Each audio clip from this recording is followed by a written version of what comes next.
Hello there, and welcome to this video on the Daystate Air Ranger. In this video I'm going to be walking you through a full disassembly of the rifle, and I'll also be giving you some age-related servicing tips as we walk through the process. Before we get started on the video though, on your screen now will be a complete list of all the tools that I'm going to use in order to carry out this disassembly procedure. It includes all of the Allen key sizes, all of the spanner sizes, and finally any Daystate specific tooling required to complete the job. With that said, the next thing I want to make you aware of is that if you require any O-rings for your Air Ranger, a full and complete kit can be purchased through the Daystate store. And then the very last thing that I want to mention before we get started is this particular Air Ranger is a 2.2 rifle in the sub 12 pound power level. The information in this video will also be relevant to the other calibers and other power levels, but that's the rifle I'm working on in this video. With that all said and done, we can begin on the disassembly procedure. The first thing we're going to do is make the rifle safe by first cocking the rifle, removing any single shot loader or magazine from the breech area. Then we can close the bolt and fire the rifle into a nice safe backstop. What this will do is make sure that there's not a pellet loaded into the barrel and that we're safe to proceed. The next thing we're going to be doing is removing the action from the stock. So to begin with, we're going to flick the rifle up, remove the dust cap for the filler port, and then loosen the stock bolt in the bottom here using a 3/16 Allen key. With the Allen bolt loose, we can remove the stock and then put that nice and safely over to one side. With that done, the next thing we need to do is remove all of the air from inside the bottle. Now, I've already done that on this particular rifle just to save us a little bit of time, but I will run through the degassing procedure very quickly. So the easiest way to fully degas the rifle is by using the Daystate specific degassing tool. To use this, all we do is remove the fitting from the end, clip the fitting onto the Foster fitting on the bottom of the rifle. Then we can screw our tool in, and after a few turns you will feel the tool contact with the one-way valve in the bottom. After a few more turns of the tool should depress the one-way valve in the Foster fitting and air should start to rush out through the bottom. You simply need to leave the tool connected until the rifle is completely degassed and the gauge on the side here reads 0. Another way to make sure that there's no air left inside the bottle is by again dry firing the rifle. If you don't have the specific Daystate degassing tool, the other way to degas the rifle is by using a 22mm spanner just to crack the gauge loose. After a turn or so, the gauge should start leaking air and you would simply need to wait for the hissing to stop, and then again make sure that the rifle is fully degassed by dry firing the rifle once again. With the rifle fully degassed and safe to work on, the first thing we're going to be doing is removing the shroud. To begin with, we're going to be removing the barrel band, and to do that we need to loosen the 3 securing grub screws, so one on either side and then one on the bottom, and that's done using a 1/16 Allen key. With all 3 grub screws removed, we can slide the barrel band off from the front of the bottle, and then off the end of the shroud.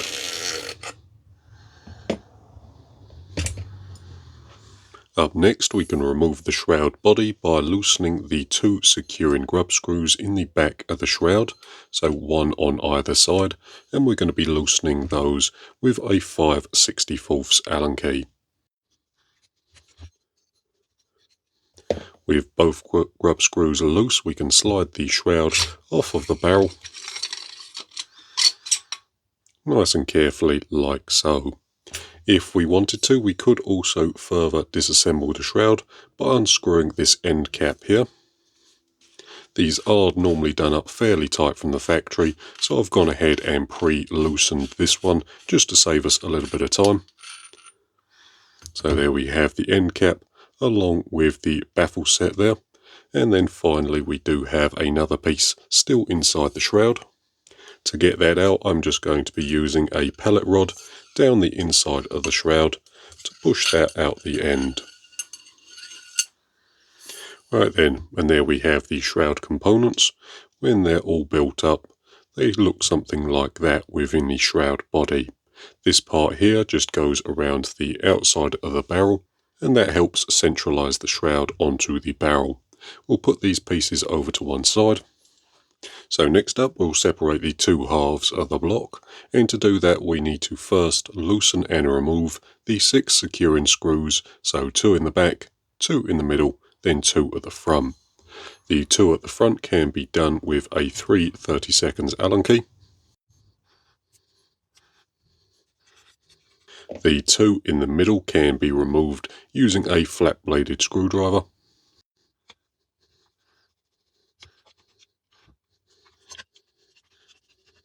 And then the 2 at the back on this particular rifle can be removed again with a 3 30-seconds Allen key, although normally on the sub 12 pound rifles there would be triangle headed anti-tamper bolts within the back here.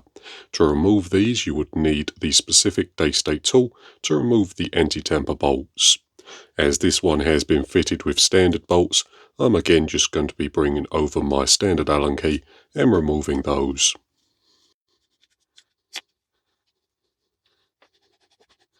With all the bolts loose, we can then nice and carefully lift up the top block and then set that nice and gently down to one side. So on the bottom block there is this O-ring here that we need to be careful not to lose, but for now we're just going to be sticking this piece over to one side. On the top block, if we flip it over, we can then push all of the bolts out. And then we need to make sure not to lose this piece here, which is our magazine indexing plate, and the transfer pull, which is just this piece here. So to remove that, I'm just going to be pulling the magazine indexer back, then pulling it out using my fingers. We can also pull the magazine indexing plate out just by using a set of tweezers. So we'll stick that over to one side for now. And I'll also get rid of some of these bolts here. So we have a few more things that we can remove from the block itself. The first thing we're going to do is remove the cocking arm and pellet probe. To begin with, we're going to be loosening and removing this grub screw in the top here, again with a 5/64 Allen key. With the grub screw removed, we can then remove the small spring and ball bearing. And I'm going to be doing that with a stack of magnets. So there we have it. We have a small spring and ball bearing. And then to remove the cocking arm and pellet probe, the next thing we're going to be doing is removing the cocking dog, this piece here. Now that is going to be done with a 3 30-seconds Allen key, and just be aware that this may be done up with some blue Loctite from the factory, so it may be quite tight in the pellet probe. But there we have our cocking dog. With that removed, we can just pull the pellet probe out from the rear of the block, and there we have our pellet probe. We'll stick this over to one side. The next thing we can remove is this plunger from the rear of the block, and again I'm just going to be doing that with a set of tweezers. And be aware there is still a large spring within the block here, and to get that out I'm just going to be using a stack of magnets once again. So there we have the large spring. The last thing we can remove from the top block is the barrel, and to do that, again, I'm going to be bringing over my 5/64 Allen key, and then loosening the 2 barrel retention grub screws on the top of the block, and then the 2 on the bottom.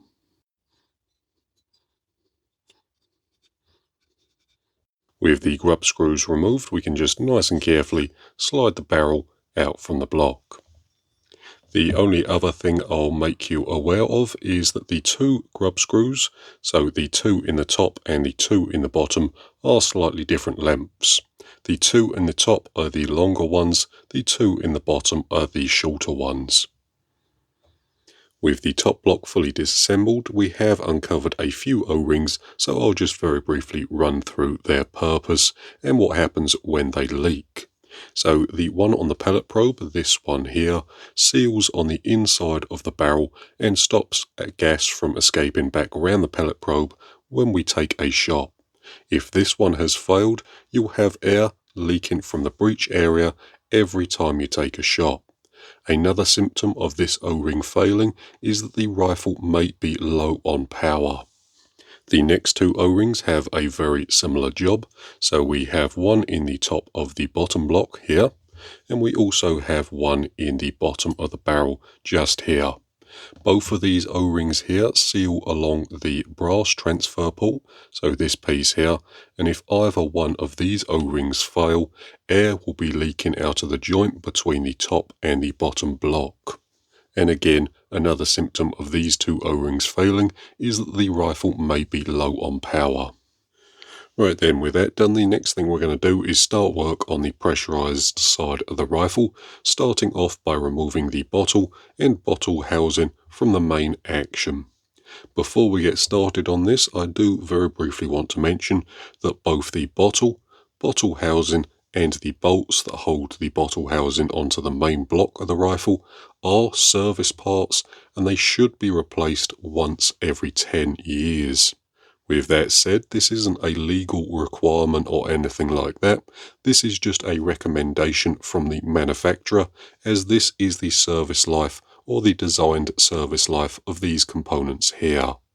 Both the bottle and bottle housing can be purchased through Daystate directly fairly cheaply, and the bolts can be found at any online supplier, and I will get you the exact size when we take them out of the block.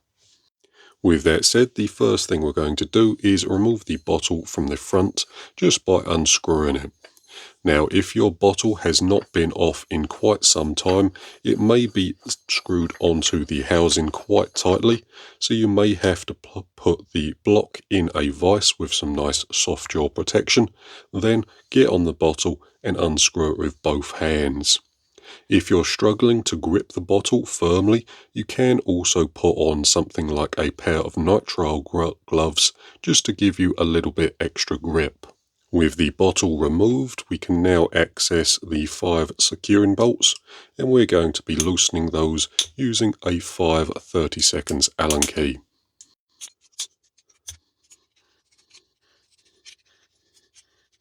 As you loosen the last bolt, just be aware that valve return spring pressure will want to force the bottle housing off, so just keep a nice firm grip of it as you loosen the last bolt. There we have it. We also have the valve in the main block, which I'm just going to be removing using a set of tweezers just so it doesn't get lost. So we'll put the valve and the main action over to one side. With that said, if we take one of the bolts from the bottle housing, I'll just get you the measurement.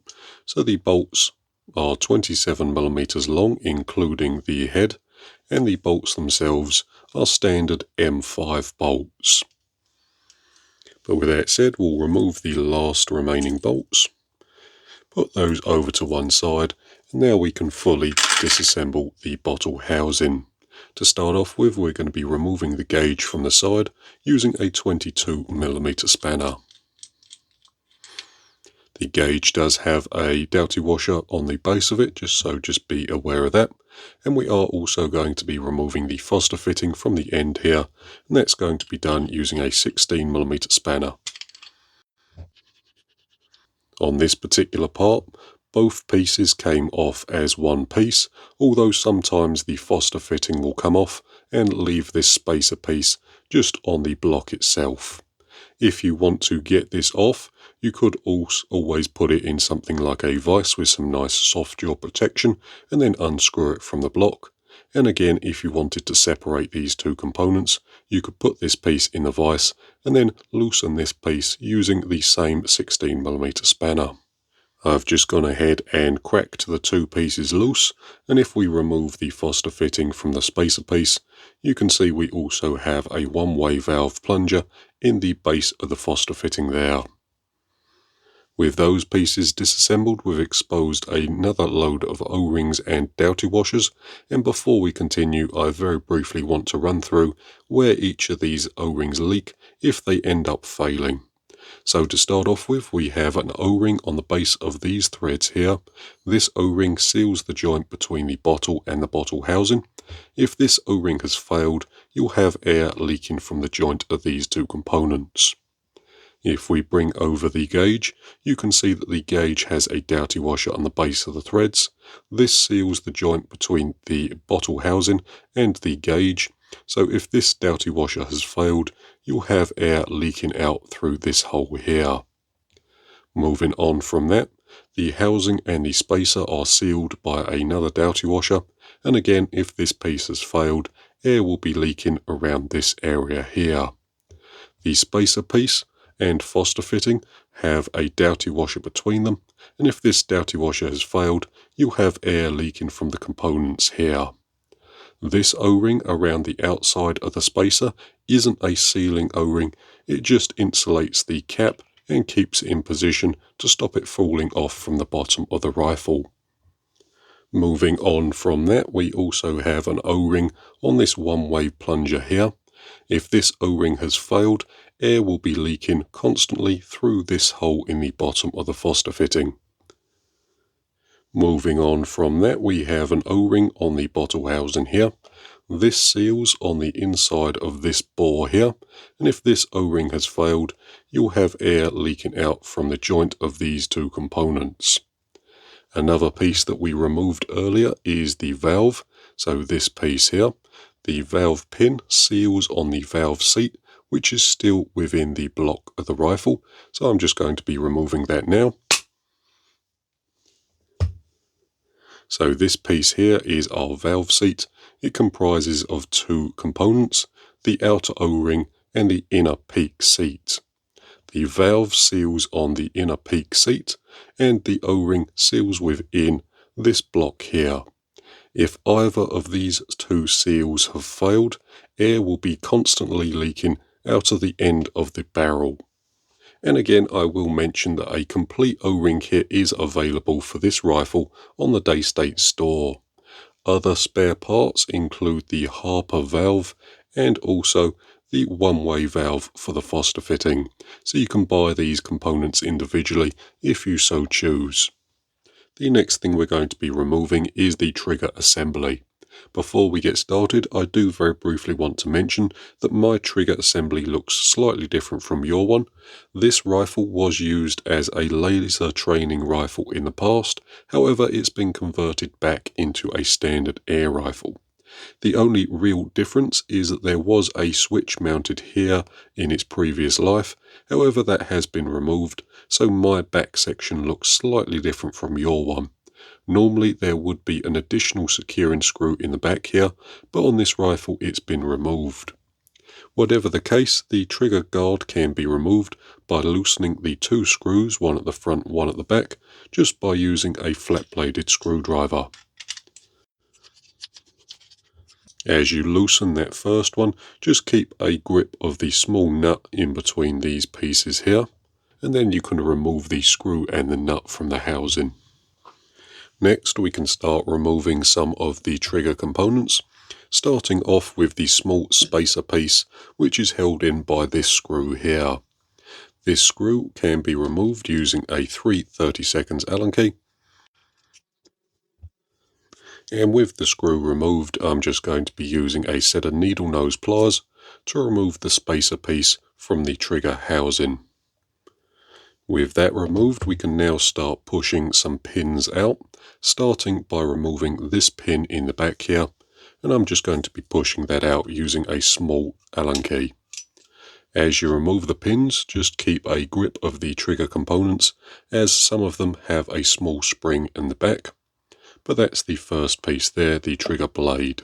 The next sear can be removed by pushing out this pin here, and again just be careful as you push the pin out, as the sear does have a small spring behind it.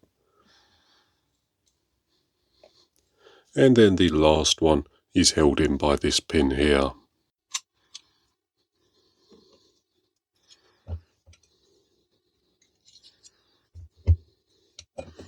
So that's the last trigger component there. With that done, that's all of the trigger components removed from the block. If we wanted to remove this plate here, we could do so by loosening the two screws in the base of the component there. However, I will say that they are normally done up fairly tight from the factory and secured using a small amount of Loctite.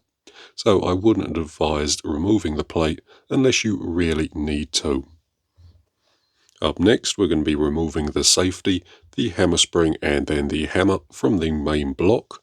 To begin with, we're going to be taking a 1/16 Allen key and removing these two grub screws here, so one on either side.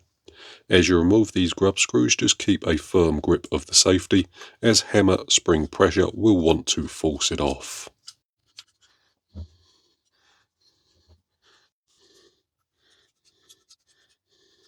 With both grub screws removed, we can just carefully allow the spring to force the safety out, and then we can remove the spring along with the anti-rattle guide. To remove the hammer from inside the block, we are going to need to remove this screw in the top, and again that's done with a 3/32 Allen key. And there we have our slingshot hammer. Up next, we're going to be fully disassembling the safety. So to begin with, we're going to be removing the spring detent by loosening this grub screw in the top using a 1/16 Allen key. With that grub screw removed, we can then remove the small spring and ball bearing from this hole here. And to do that, I'm just going to be using a stack of magnets. So there we have the spring and ball bearing. The next thing we can do is separate the two halves of the safety, and that can be done by removing the screw in the middle here.